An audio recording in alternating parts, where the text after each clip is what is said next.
On the coldest New Year's Eve, a billionaire stepped outside his perfect mansion and found a 6-year-old girl quietly searching his trash for food. She didn't cry. She didn't beg. She asked one question, one that would shatter his silence and rebuild a family before morning. New Year's Eve was supposed to sound alive. In Silverpine Heights, snow fell thick and quiet, wrapping the mountain estate of Weston Vale in perfect white silence. The house looked warm from the outside, golden lights, tall windows, pine trees, heavy with frost. Inside, it felt like a place holding its breath. At 7:52 p.m., Weston stood alone in the center of the living room. The ceilings rose high above him, elegant and cold. Marble floors pressed chill through his bare feet, though the thermostat read, warm, too warm. Warmth without laughter only made emptiness louder. A Christmas tree still stood near the window lights, blinking softly. Weston hadn't taken it down. Ilara had asked him not to. Leave it a little longer, she'd said once, smiling. Hope likes light. Now hope felt like a fragile memory. On the rug sat Junie Vale, 6 years old, legs folded beneath her. She wore mismatched pajamas and held a small cloth doll sewn by uneven hands. The stitches weren't perfect. Ilara had laughed when she made it. Crooked things can still protect you, she'd told Junie. Junie clutched the doll tightly, not playing, not moving, just holding on. Weston knelt beside her. Hey kiddo, he said gently. Want some hot chocolate? Junie didn't answer. Her eyes stayed on the blinking lights, as if they might speak first. 3 months ago, this room had been loud. Music, baking disasters. Ilara spinning Junie around the kitchen while counting down to midnight. Now the clock ticked too clearly. Weston swallowed. He had built companies from nothing. He had solved impossible problems. But standing there watching his daughter grow quiet around grief, he felt terrifyingly powerless. Outside, snow continued to fall. Inside, Weston realized something he didn't yet know how to say out loud. If nothing changed, this silence would become their life. Junie shifted slightly on the rug, still hugging the cloth doll. Her voice came soft, but steady. Daddy Weston turned immediately. Yeah, sweetheart. Junie lifted her eyes. They were calm in a way that frightened him. Too calm. Mommy isn't coming back. The words landed gently and shattered something all the same. Weston felt the familiar pressure build behind his eyes. He had answered this question before. Every time it felt like learning how to breathe again with broken lungs. He sat beside her close enough to share warmth. No, he said quietly. Mommy isn't coming back, but she's still with us. In the sky. In the good things. Junie nodded once, like she was storing the information carefully. Like the stars, yes, Weston said. Like the stars. Junie looked back at the tree lights. So she can see tonight, Weston's throat tightened. Yes, she can. A pause. Then Junie whispered, I wrote her a New Year's letter. Weston closed his eyes. I asked her to come home, Junie added. No accusation, just truth. He searched for words that wouldn't lie. Before he could speak, Junie surprised him. My teacher says sometimes we wish for things that can't happen, she said softly. Even if we're really good. 6 years old. Carrying wisdom too heavy for her hands. Weston pressed his forehead lightly to hers. You don't have to be strong all the time, he whispered. Junie leaned into him just a little. Outside, faint sounds of celebration drifted through the cold air. Neighbors counting down laughter, breaking the night. Inside the mansion, time seemed frozen. Midnight was approaching, but nothing felt like a beginning. As the seconds passed, Weston made a silent promise he didn't yet know how to keep. This new year would not steal what little light his daughter still had. When the clock struck 12, the sound came quietly. No shouting, no champagne, no cheers echoing through the halls. Outside, fireworks bloomed somewhere far away, flashes of color softened by falling snow. The reflections flickered weakly across the windows like distant memories of joy. Junie sat very still. She whispered, "Happy New Year, Mommy." The words were barely louder than breath, but they broke Weston open. He kissed the top of her head, holding her a second longer than usual. He felt it then, the truth he'd been avoiding. Grief wasn't loud in this house. It was patient. It waited. If nothing changed, this quiet would become permanent. Weston stood a moment later on the back patio, holding a small, unopened box of fireworks. Ilara had loved this part, private countdowns, just the three of them. New Year's isn't about noise, she'd said. It's about hope. Tonight, hope felt thin as ice. He set the box down, untouched. At 3:11 a.m., Weston woke, suddenly heart-pounding for no clear reason. The house felt unnaturally still, wrapped in blue moonlight. No sounds, no movement. He checked Junie first. She slept curled on her side, the cloth doll pressed to her chest like armor. Relief washed over him, followed by guilt. Downstairs, he poured a glass of water and stared out the kitchen window. Snow had piled high, burying the driveway, the yard, the world. Then he saw movement near the trash bins. Weston leaned closer, frowning. Too small, too slow. His stomach dropped. Whatever this night was leading to whatever promise he'd made at midnight. It was no longer waiting inside the house. It was standing outside in the cold, and it was about to change everything. Weston didn't know what woke him. No sound, no dream, just a sudden certainty that something was wrong. At 3:11 a.m., he sat up in bed, the room washed in cold blue moonlight. The house felt too still, like it was listening. He moved quickly, padding down the hallway to Junie's room. She slept curled tightly on her side, the cloth doll pressed against her chest. Weston adjusted her blanket and exhaled relief, mixing with a familiar guilt. He closed the door softly and headed downstairs. In the kitchen, the coffee machine hummed as he stared out the wide window. Snow had piled high overnight, burying the driveway and hedges in white. The garage lights cast long shadows across the yard. Then he saw movement. At first he thought it was an animal. A raccoon, maybe. Hunger drove creatures to strange places in winter. He leaned closer to the glass. The shape was wrong. Too small. Too careful. A figure moved near the trash bins, struggling against the wind. Weston's chest tightened painfully. He didn't hesitate. He grabbed his coat, shoved his feet into boots, and stepped outside. The cold hit him like a wall. Snow crunched beneath his steps as he crossed the driveway. The closer he got, the clearer it became. A child. A little girl wrapped in an oversized coat, sleeves hanging past her hands. Her head was bowed, dark hair tangled with snow. She was digging through a torn bag, fingers red but steady, moving with practiced precision. She pulled something free and held it up to the light. A small brass button worn smooth with age. She turned it slowly in her fingers as if it mattered. Weston stopped a few feet away. His heart pounded not with fear, but with recognition. Whatever promise he'd made to himself at midnight was standing in front of him now. And it was 6 years old. "Hello," Weston said softly. The girl spun around, instantly startled but silent. She stepped back, clutching the button to her chest like a shield. Her eyes were wide, not wild, not panicked, alert, measuring. "I'm not going to hurt you," Weston said quickly, stopping where he was.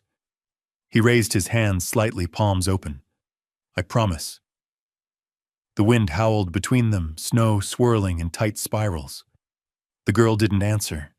She simply watched him, calculating distance and exits the way children learn to do when the world hasn't been kind. Weston crouched, slowly lowering himself to her level. "It's really cold out here," he said. "Do you want to warm up inside?" Her gaze flicked past him to the glowing house light spilling from the windows, then snapped back to his face. Suspicion tightened her expression. "My name's Weston," he continued gently. "I live here with my daughter. She's 6. Something shifted at the word daughter. "How old are you?" he asked. The girl hesitated, then raised one small hand and spread all 5 fingers. After a moment, she added another finger, slowly. 6, Weston repeated softly. He noticed everything now, the trembling hidden beneath stillness, the coat tied with string, the shoes soaked through. "Are you hungry?" he asked. She nodded.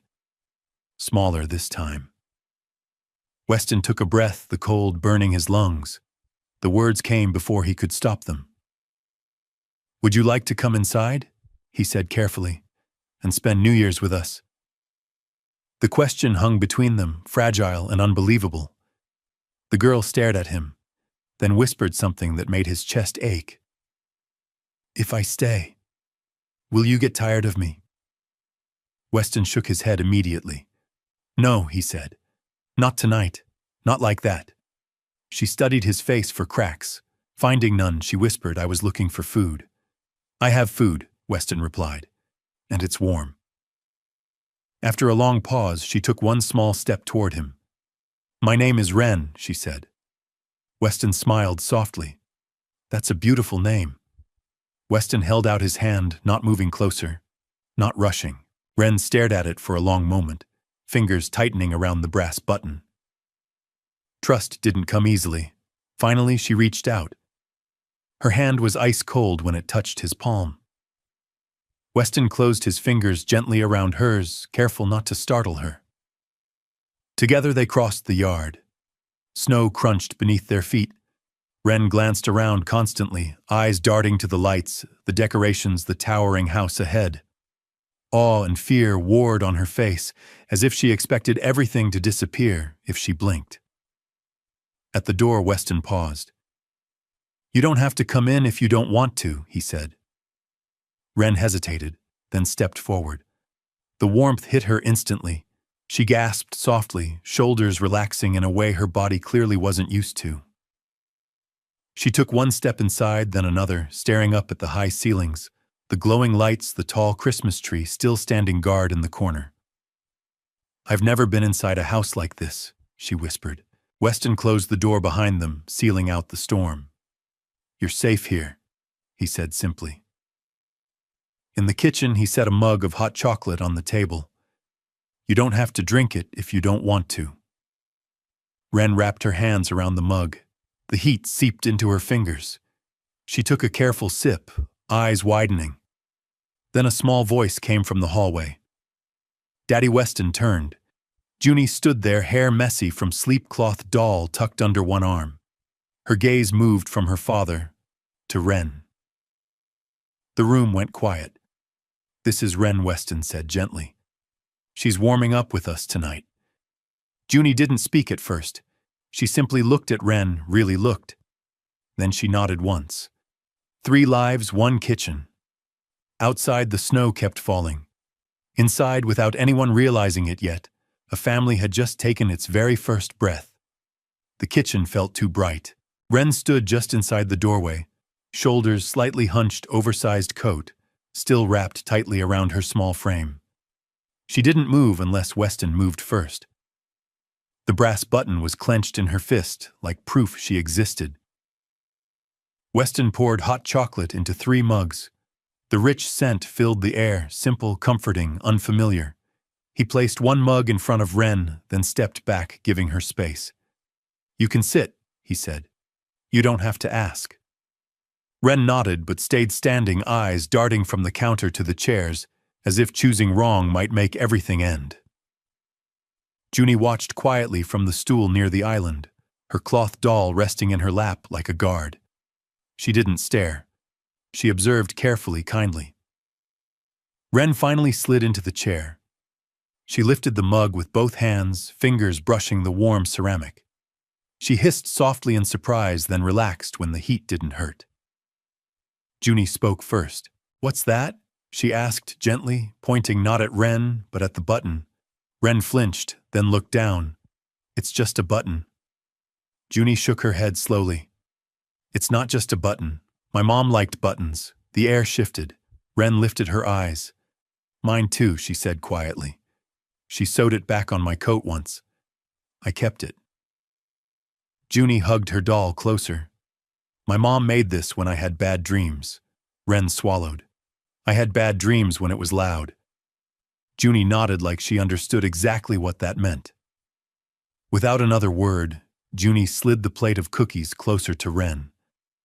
Ren hesitated, then took one. She ate slowly, carefully, savoring each bite as if rushing would make it disappear. Weston watched from the sink, heart pounding with something unfamiliar. It wasn't joy. It wasn't relief. It was recognition. Two children, different lives, standing on the same quiet edge. The clock ticked softly on the wall. Outside, the wind rattled the windows. Inside, the silence wasn't empty anymore. It was listening. They moved to the living room where the Christmas tree still glowed softly, lights blinking like distant stars. Weston spread a blanket on the rug, then sat at the edge, careful not to crowd the space. Ren sat stiffly at first, hands, folded button resting beside her. Junie sat cross-legged across from her doll, tucked under one arm. The warmth and food began to work their quiet magic.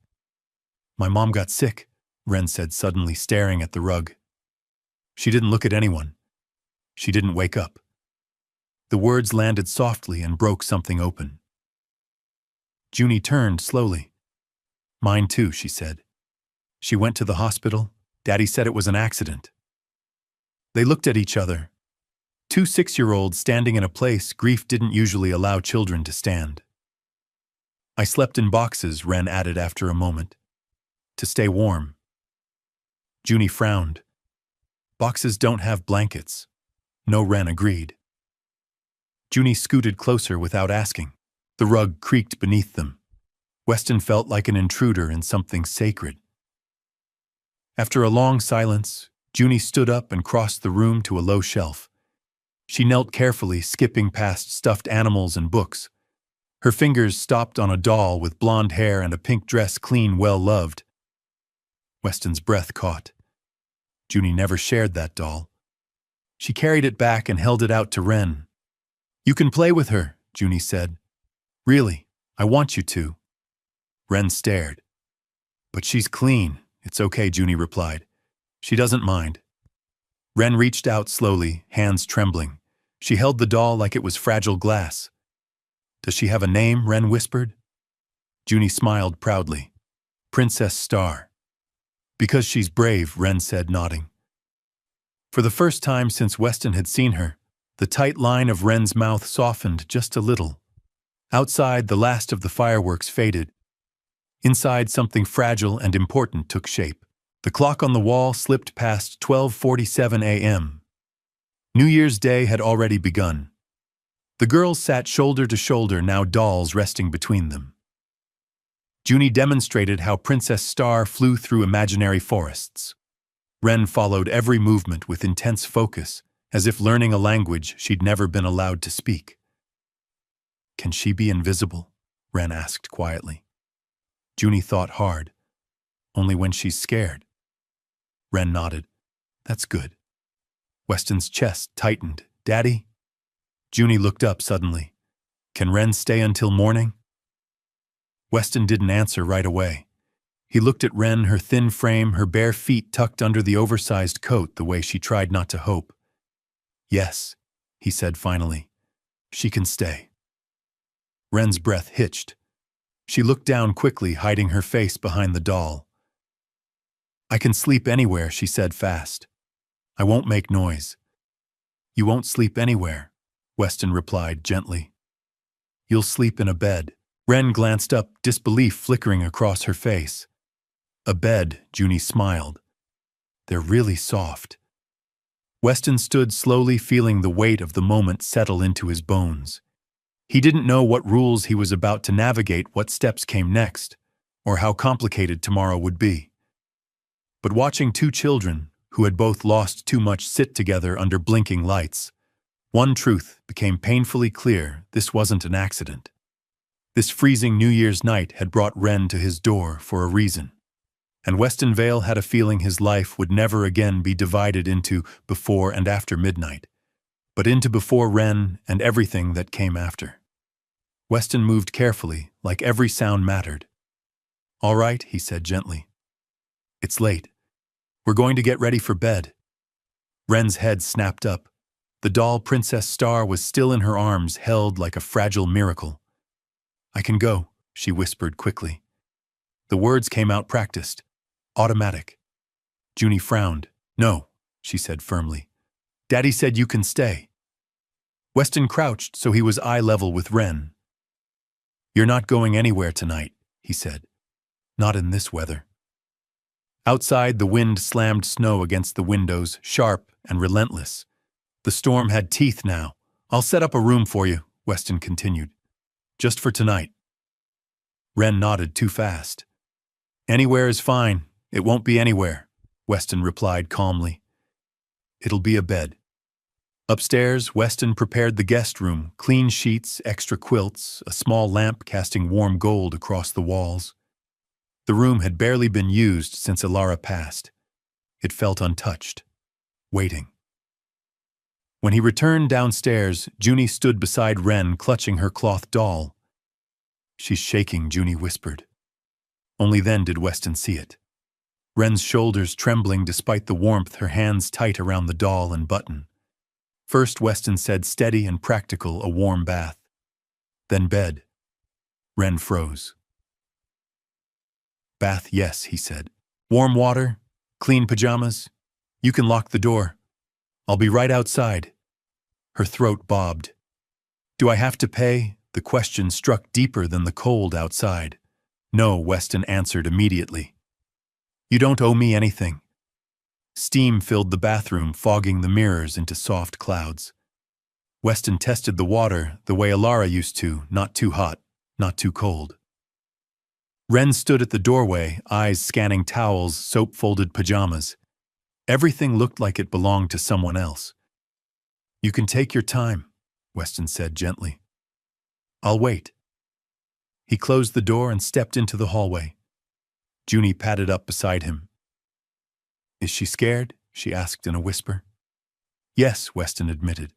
Junie held up her doll. "I'm scared sometimes too. But Lily helps." The water sloshed softly behind the door. The storm howled outside. And for the first time in months, the house felt like it was doing something important, protecting someone. The bathroom door opened slowly. Wren stepped out wrapped in a towel, hair damp and combed back cheeks flushed from warmth.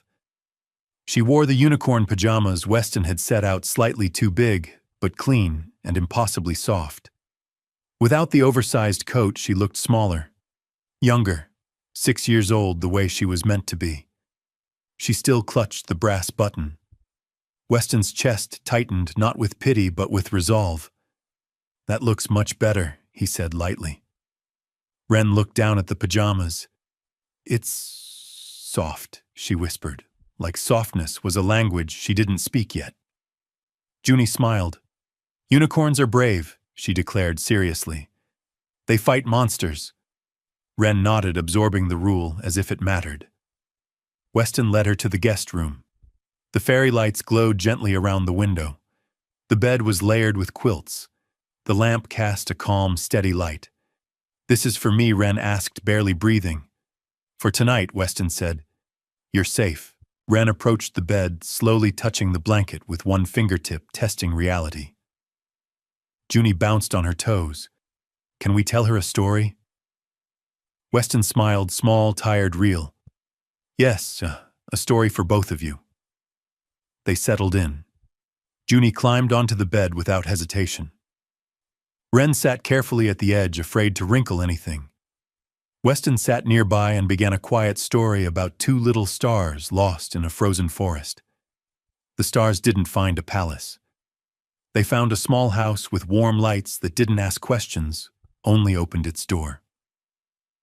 Wren listened like the words were instructions for survival. When the story ended, Junie yawned dramatically.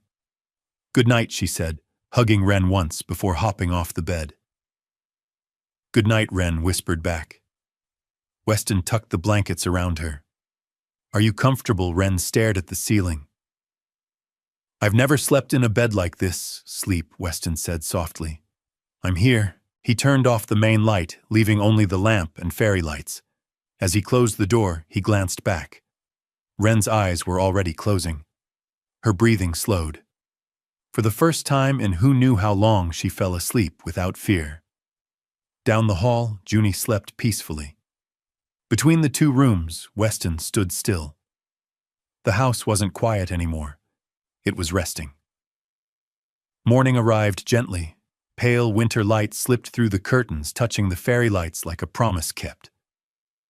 Wren woke slowly, confused by the warmth, the bed, the soft quiet. Then her throat burned. She swallowed and winced. Her head felt heavy. Hot, she whispered. The door creaked open. Junie peeked in, hair messy ragdoll tucked under her arm. "You're awake," she whispered, like it was important news. "Merry New Year." Wren tried to answer, but her voice came out rough. "Merry New Year." Junie frowned. "Your voice sounds weird." "I think," Wren said carefully, "I'm sick." Junie didn't panic. She nodded once. "I'll get my daddy.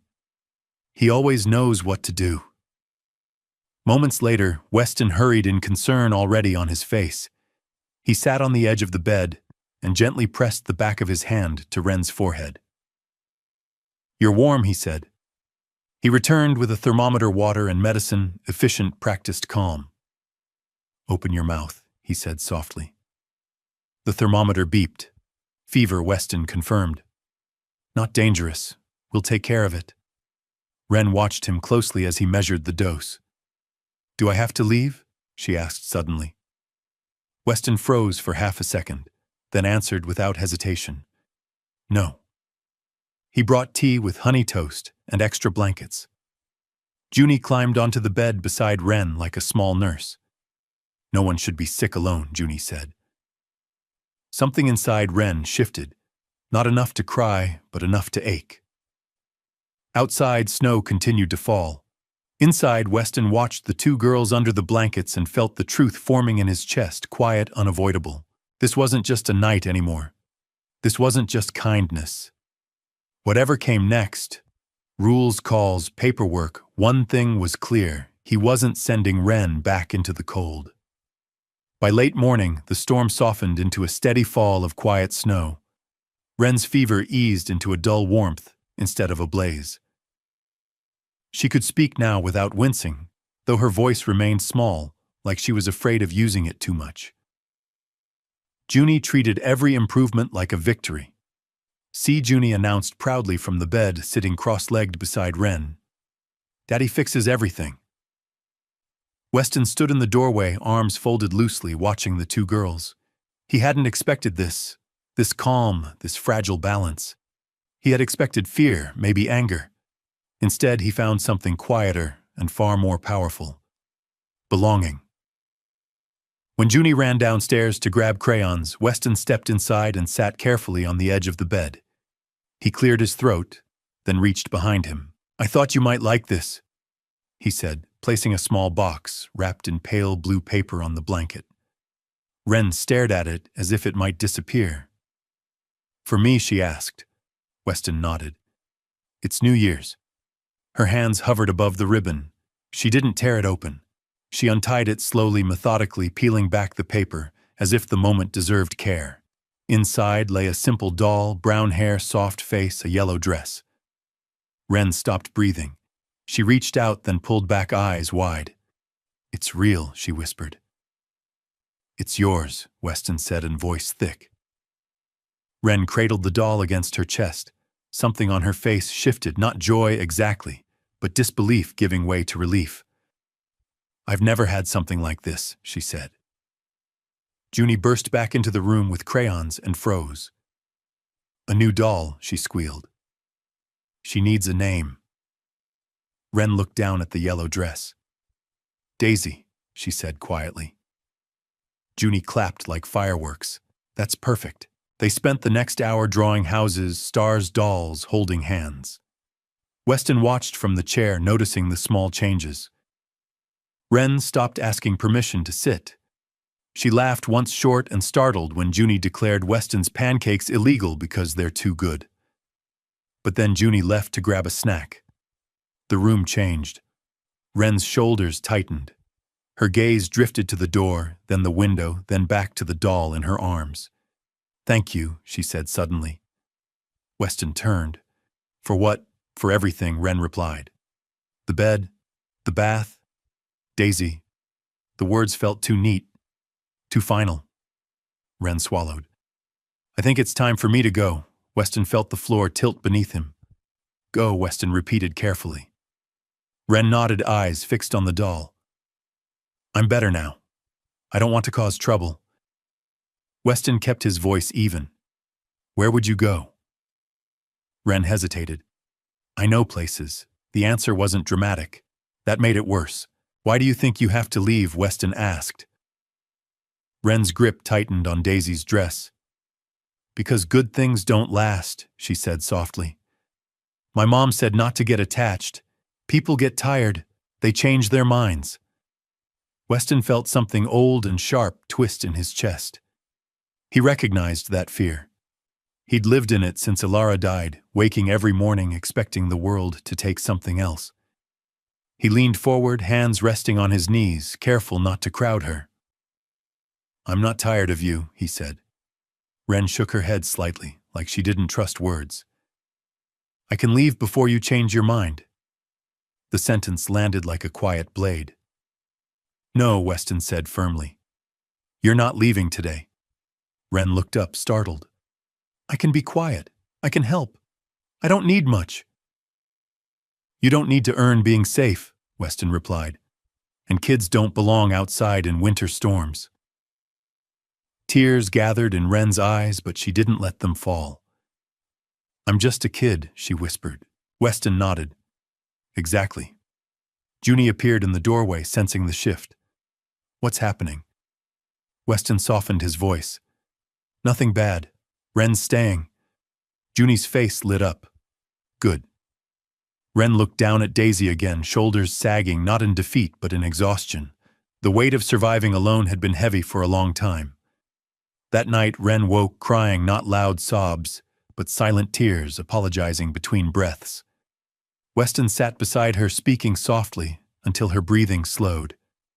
"You're not in trouble," he whispered. "You're safe." Sometimes Junie joined them, climbing into the bed with her cloth doll. "Lily keeps nightmares away," she'd say. Little by little, Wren believed it. Days passed. Wren stayed. She folded blankets with careful precision. She asked permission less often.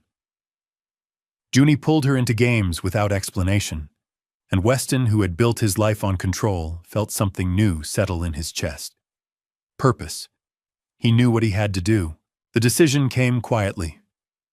One evening after the girls were asleep, Weston stood between their bedroom doors. 2 steady breaths on either side of the hall. He thought of Ilara, her open heart, her belief that love multiplied when shared. By morning, he called Priya Desai. "I want to talk about adoption," Weston said. There was a pause. "I suspected you might," Priya replied. "We'll do it properly." That afternoon, Weston asked Wren to sit with him at the kitchen table. He didn't sit across from her. He pulled a chair beside her. "Do you like living here?" he asked. Wren nodded. "Yes." "Are you happy?" She hesitated. "I think so." Weston took a breath. "I talked to Priya today." Wren's eyes widened. "Did I do something wrong?" "No," Weston said immediately. "You didn't do anything wrong." He explained adoption simply. It means someone chooses to be your parent forever, and the child gets a choice too. Wren listened without interrupting. "I can't replace your mom." Weston continued gently. "She'll always be your mom. You can always love her." Wren's eyes shone. "But if you want," Weston said, voice steady, "I would like to be your dad." Silence stretched. Wren searched his face, looking for conditions, cracks, and ending. "You don't have to answer now," Weston added. Wren swallowed. "I don't need to think." Weston's breath caught. "Yes," Wren said, "I want to." Then barely above a whisper, she added the words that shattered him. "Can I stay?" "Even when I'm not good," Weston pulled her into a hug, firm, safe, real. You don't have to earn us, he whispered. You're not invisible. Junie appeared, eyes wide. Is she staying? Weston smiled through tears. If the judge agrees, forever. Junie hugged them both. I knew it. 3 hearts held together in a quiet kitchen while snow fell outside. Loss hadn't disappeared, but love had chosen to stay. The house felt different the morning Priya Desai arrived. Not tense, not afraid. Alert, like a family preparing to be seen. Snow fell in steady sheets outside the tall windows of Weston's living room. Junie sat on the rug, arranging dolls into neat rows, narrating their story with quiet authority. Ren sat beside her legs, folded carefully, Daisy resting in her lap. She didn't look anxious, but she didn't relax either. Weston noticed everything. The way Ren straightened when footsteps approached the door. The way her fingers tightened briefly around Daisy's dress. Remember, Weston said gently, crouching to Ren's level. You're not in trouble. We're just talking. Ren nodded. Okay. Priya entered with a calm smile and a slim folder tucked under her arm. She didn't rush. She didn't speak loudly. She scanned the room, not judging, just observing. Hello, Ren, Priya said softly, kneeling so her eyes were level with the child's. I'm Priya. Thank you for letting me visit. Ren hesitated, then nodded again. Junie scooted closer to Ren without asking. She didn't say anything, just stayed. Priya noticed that too. They talked in the kitchen first. Weston answered questions clearly and honestly. How he found Ren, what he provided, how Ren adjusted, how Junie reacted. Priya listened carefully, occasionally glancing into the living room where the girls whispered over dolls. Given the weather conditions and Ren's situation, Priya said finally, I'm recommending extended temporary placement while we move forward with evaluation. Relief washed through Weston, slow and controlled, but Priya continued, voice gentle but firm. This doesn't guarantee permanence. It's a process. There will be visits, home studies, court. I understand, Weston said immediately. I want to do this the right way. Priya nodded. Junie appeared in the doorway, clearly having listened longer than she should have. She's staying. Junie said, not a question, a statement. Priya smiled softly. For now. Ren's grip tightened on Daisy. She didn't speak. That night after Priya left, Weston tucked both girls into their beds. Junie fell asleep, quickly exhausted from hope. Ren didn't. Weston found her awake, staring at the ceiling. Are you okay? He asked. Ren nodded, then shook her head. How long is for now? Weston sat beside her. Long enough to be safe. Long enough to figure out the rest. People say for now before they leave, Ren whispered. Weston felt the truth of that land in his bones. I'm not leaving, he said. And I'm not sending you away. Ren turned her head slowly, searching his face for certainty. That night she slept, but only after Weston stayed until her breathing evened out. Outside, snow continued to fall. Inside, the family learned a new truth. Love wasn't enough on its own. It needed patience. It needed paperwork. It needed time. And Weston was willing to give all of it. The first day of school came wrapped in fresh snow and new shoes. Ren sat on the bench by the door, staring at her sneakers like they might disappear if she blinked too hard. Weston knelt to tie the laces, his movements steady. They're yours, he said, noticing her hesitation. You don't have to give them back. Ren nodded, memorizing the feel of the laces in her fingers. Junie bounced beside them, backpack already on. I'll show you everything, she announced. The swings, the library, and which teacher smells like cookies. At the school gate, noise rushed in, laughter, backpacks, boots crunching snow. Ren stiffened instinctively, pulling back. Junie slipped her hand into Ren's. I've got you, Junie said simply. Inside the classroom, Ren sat quietly, absorbing everything. At recess, Junie never left her side. This is my sister, Junie told anyone who asked. The word didn't sound temporary. That afternoon, Weston picked them up to find Wren holding a drawing. She handed it to him without explanation. It showed a small house, snow falling, 3 figures holding hands. At home, routines began to settle. Homework at the kitchen table, soup on the stove. Junie narrating her day like a reporter. Wren listening, sometimes smiling before she realized she was allowed to. At night, Wren still woke, sometimes quiet, apologetic tears.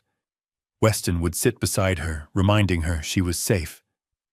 "You're not in trouble," he'd whisper. "You never are." One evening, Weston overheard Junie whispering in the bedroom. "If you ever have to leave," Junie said fiercely, "I'll go with you." Wren didn't answer right away. Then she whispered, "You don't have to." Junie replied, "I know, but I would." Weston leaned against the wall outside, heart pounding. Promises were being made in the dark, promises no adult had the right to ignore. The next morning, Weston called Priya again. "I'm ready for the next steps," he said. By nightfall, he knew something had shifted permanently. This wasn't about rescue anymore. It was about family. The courthouse didn't feel cold. It felt quiet. Sunlight filtered through tall windows as Weston sat between Junie and Wren. Junie's feet didn't reach the floor. Wren held Daisy in her lap, the brass button tucked safely into her pocket. Priya sat nearby, calm and prepared. When the judge entered, everyone stood. The proceedings were gentle questions asked carefully, answers given honestly. Wren, the judge said kindly, "Do you like living with the Vale family?" Wren nodded. "Yes. What do you like about it?" Wren thought carefully. "When I wake up," she said, "someone is still there." The room went very still. Junie squeezed Wren's hand. The judge turned to Weston. "You understand, this is a lifelong responsibility." "Yes," Weston said. "I want it." And if things become difficult, Weston didn't hesitate. Then we work through them. Together. After a moment, the judge smiled softly. "I'm granting the adoption." Junie gasped, then clapped a hand over her mouth. Wren didn't move. Weston turned to her. "It's okay," he whispered. "It's real." Wren looked up slowly. "I get to stay," "Yes," Weston said. "Forever." Wren's voice shook. "Even when I'm not good," Weston smiled through tears. "Especially then." Outside, snow sparkled under a bright blue sky. Junie demanded a picture immediately. "We need proof," she said seriously. They stood together, hands linked, scarves matching. Weston lifted his phone. "Say it," he said. "Family," Junie said loudly. "Family," Wren echoed softly. That night, after the girls were asleep, Weston stood between their bedroom doors again. 2 steady breaths, 2 doors, 1 future. He whispered a quiet thank you to Alara, to fate, to a freezing New Year's night that changed everything. The house no longer held its breath. It breathed. Morning arrived without ceremony. No alarms, no rushing. Just pale winter light spilling across the kitchen floor as Weston flipped pancakes at the stove. The smell of butter and warmth filled the house, slow and unhurried. Junie patted in first hair, messy, still half asleep. She climbed onto a stool and rested her chin in her hands. "Good morning," she said seriously. "Is today a school day or a stay-home day?" "Stay home," Weston replied. Junie smiled wide and unguarded, then turned as footsteps appeared in the hallway.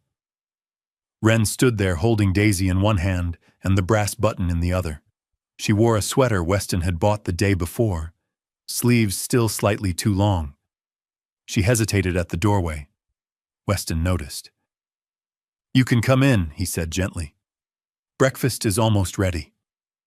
Wren nodded and stepped forward. She sat at the table without asking. That alone felt like a milestone. Junie slid a plate toward her. "These are Dad's pancakes," she said. "They're suspicious." Wren blinked. "Suspicious," Junie nodded solemnly. "Too good to be legal." Wren laughed. Not a polite sound, not a careful one. A real laugh, short, surprised, and free. Weston froze at the stove. It was the first time the house had sounded like that since Alara died. Wren caught his expression and stopped laughing, worried. "I'm sorry," No Weston said quickly, turning around. His voice softened. "Don't stop." They ate together slowly. Junie talked about a dream where Princess Star learned to fly underwater. Wren listened, adding quiet suggestions. Weston watched, realizing how naturally the space between them had filled. After breakfast, Junie dragged cushions into the living room. "Castle time," she declared. Wren followed, then paused, glancing back at Weston. "Is it okay if I—" "Yes," Weston said before she finished. The castle rose crooked and imperfect, blankets draped like flags. Wren sat inside, holding Daisy Sunlight, catching the yellow dress. She looked up at Weston. "It feels real." "It is," he replied. Outside, snow melted slowly on the branches. Inside, a family learned something new. Home wasn't a place you earned. It was a place that said stay and meant it. The days that followed didn't feel like a miracle. They felt ordinary, and that Weston realized was the miracle. Wren stopped waking before dawn to make the bed perfectly. She still folded blankets neatly, but now she left a corner undone. She drank water without asking. She sat on the couch and took up space. Junie narrated everything. "This is how we do homework," she explained one afternoon, tapping the table with a pencil. "We complain first, then we do it."